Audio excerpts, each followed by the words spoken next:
Morning students. चला तर आज आपण स्क्वेअर कसे काढायचे हे बघणार आहे. बघा, आपल्याला कुठल्याही स्पर्धा परीक्षेमध्ये स्क्वेअर काढणे म्हणजे मल्टिप्लिकेशन करून जर आपण काढतो तर त्याला वेळ खूप लागतो.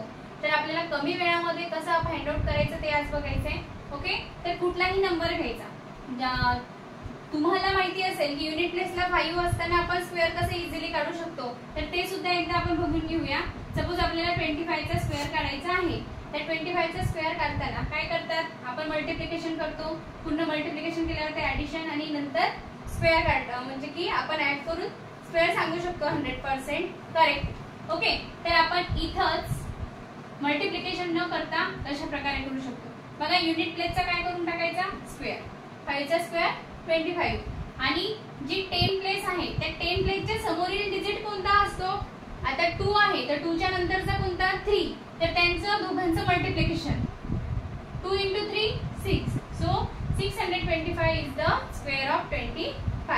त्यानंतर हे झालं युनिट प्लेसला 5 असताना. बट 5 जर नसेल तर त्यावेळेला काय करायचं. सपोज आपल्या जवळ संख्या आहे 47. आता 47 चा स्क्वेअर आपल्याला काढायचा आहे. तर काय करायचं अशा वेळेला 47 × 47 याच्यामध्ये सुद्धा आपल्याला काय करायचंय 7 7 चा मीन्स 7 चा स्क्वेअर या ठिकाणी लिहून टाकायचा.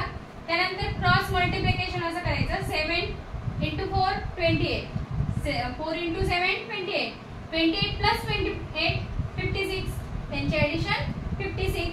आता या ठिकाणी आपण काय केलं, हे जे 49 आहेत ऍज इट इज न लिहिता या ठिकाणी 7 7 चा 49 आहे तर 9च लिहायचे आणि हा जो 4 आहे कॅरी द्यायचा आणि हा 4 कशामध्ये इन्क्लूड करायचा आपल्याला या 56 मध्ये. सो 56 + 4 किती होतील 60.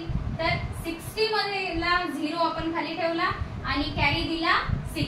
कुठे कॅरी दिला तर इथेच आपल्याला कॅरी द्यायचा आहे.